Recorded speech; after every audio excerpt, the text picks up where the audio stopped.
Chapter 35 Union of Emptiness and Bliss. Happy Buddha.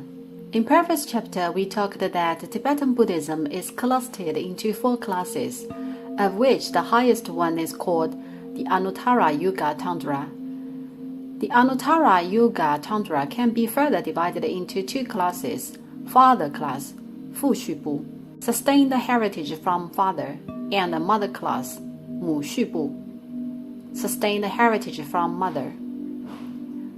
Fumu is of no necessity to explain. Fumu means parents in Chinese. Xu means sustainability and continuity. In general, it means that from the sect founder, the Dharmapayaya Dhammador has been handed down continuously and sustainably, instant by instant, without cease. In other words, the doctrines of the Anuttara Yoga Tandra can be traced to the same origin, and the lineage has been consistent and persistent. Father class refers that the heritage and the teachings are from the Guru or Lama. What does it represent? It represents upaya, accommodative, skillful means or method, practicing via the secret mantra. Tandra is handed down through the teaching from the master's mouth to the apprentice's ears. The secret mantra approach is a skill to attain enlightenment. Hence, father class stands for the skill in Buddhist teaching, which is a metaphor by naming Fu, father. Fu does not refer to the real father. Mother class refers to the mandala, which represents wisdom. After learning and practicing all the doctrines of Buddhism zealously and earnestly, the practitioner would confront one last supreme moment to attaining enlightenment through Mahasukha, great bliss or ecstasy. In other words, one should apprehend wisdom equivalent to mother through the contemplation and meditation on the mandala. The interaction between father class and the mother class can be analogized in Han Buddhism as a Dao Shu. The means of father class is exactly the Shu, which refers to method or skill. The wisdom of mother class is the Dao, which refers to the cosmic law or natural order of the universe, while the latter is Dao, while the former Shu. One practices both classes by equally serving skill and wisdom, without bias and partiality. This is exactly called Advaya class, non-dual class, 无外虚部. The 3 major Satyadevatas are enshrined in the esoteric hall. Guhya Samaja belongs to father class of Anuttara Yoga Tandra, which lays emphasis on skill. Samvara belongs to mother class of Anuttara Yoga Tandra that emphasizes wisdom. The most valued Satyadevata in the Yonghe palace is Vajrabhairava. Vajrabhairava belongs to Advaya class, which lays the same weighted importance on both skill and wisdom. The majority of the Satyadevata statues of Tandra, named the statues of the Tantric deities, are Yab-Yam posture statues. In other words, the Satyadevatas are depicted by holding a Shakti, consort of a Tantric deity. The general and popular interpretation on the image that the Satyadevata holding a Shakti adopts the version from the Han Chinese Buddhism, which is called practice and conducting on both mercy and wisdom. Shakti represents wisdom, while the Satyadevata stands for mercy. It is an figurative explanation of the union of mercy and wisdom. This explanation is actually an attempt to avoid misunderstanding, which would probably arise if it is not stated explicitly in this way.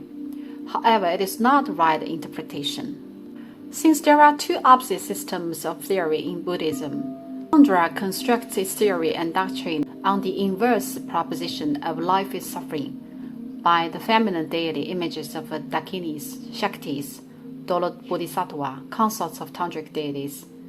Is it understood? Repeatedly, Tandra builds its theory system based on the opposite view of life is suffering. This very theory is called the union of emptiness and bliss. Practice and conducting on both mercy and wisdom is put forward as long as religious practice is mentioned in Han Chinese Buddhism, and this statement is mechanically applied to explain the yab-yam posture image of Tundra, which is wrong. The union of emptiness and bliss of Tundra is to witness the Swabhavata, the nature void, by self-experiencing through bliss. Han Chinese Buddhism holds the view of comprehending the void through suffering. Thus, the ultimate aim is identical, which is the enlightenment of the nature void. By the practice and the cultivation of yab-yam, a term for masculine and feminine deities in sexual union, one shifts from contamination to pure cleanness, and consciously achieves the resultant state of Swabhavata. The discretion of the practice of yab-yam is nevertheless extremely difficult to control and steer. It is strictly forbidden unless upasampara, complete commandments, and abhisheka, consecration, and adhisthana of Vajra master is implemented. In the process of the Buddhism's introduction to Tibet, Tundra experienced a fierce fight with local religion of Tibet, which was born and won predominantly at last. Hence, Buddhism in Tibet inevitably presents the situation that secret mantras would have to be overweighted exoteric teachings, because Buddhism has been enduringly evolved in the fight and the competition swirl. Tundra has to be secretly handed down. However, upon the practice of yab-yam is triggered, Shila and the Vinaya commandments and the laws will be inevitably in lax or even abolished. Given the situation of the declining and the ceasing of the binding on monastic law, Master Tsongkhapa, founder of Gelug, wrote 2 books guided by Master Atisha's book, Bhuttipata Pradipa, Lamp for the Path of Enlightenment, Puti Dao Deng Lun. One is Lamrim Chenmo, the great exposition of the stages of the path to enlightenment, Puti Dao Cidi Guang Lun, and the other is Nagarim Chenmo, the graded path esoteric Buddhism, Mi Zong Dao Cidi Guang Lun. For what? These 2 works elucidate the order of Buddhist practice, lay great emphasis on stages and grades, state explicitly that one is neither eligible nor allowed to step into the Tundra practice if he has not conducted the exoteric theory solidly. Namely, one is forbidden to take the practical step if he is of inadequate theory. This is the principal reflection of integration knowledge to be applied to practice. Hence, exoteric doctrines should be learned before entering Tundra, meaning exoteric must be sucked completely before entering the esoteric teaching, and thenceforth you may possibly be eligible to practice yab-yam. Furthermore, ordinary practitioners are of incapability to attain the level of the Anuttara Yuga Tundra. I will articulate Abhisheka, the empowerment ceremony, in future chapters. Then you will understand why you are just of no capacity to attain.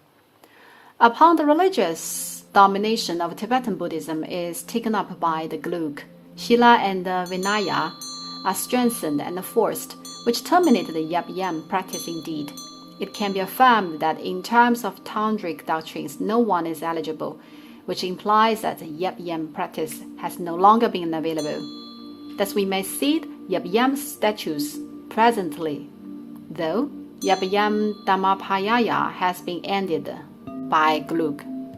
The yab-yam posture statues in the Yonghe Palace are mainly the statues of the Satyadevatas of the esoteric hall. Also, there are yab-yam statues of the 4 Dharma guardians of Gelug in the east side hall, number 20 on layout, of Faren Hall, number 21 on layout. Satyadevatas differ from Dharma guardians in terms of divine hierarchy. The postured figure and the sculpt of esoteric statuary substantially attempt to illustrate the practice theory of Tundra, but not to guide the practitioners to imitate what the statues demonstrate apparently. They are the platform of doctrines which are actually the figurative art of allegory and symbolism.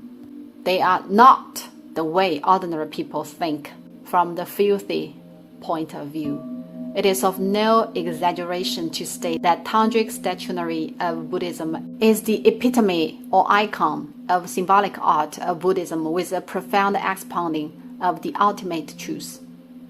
These yab-yam posture statues of Tantra are called happy Buddhas nowadays in folk, though as a matter of fact, the name was not originated from the folk, but esoteric sect of Han areas.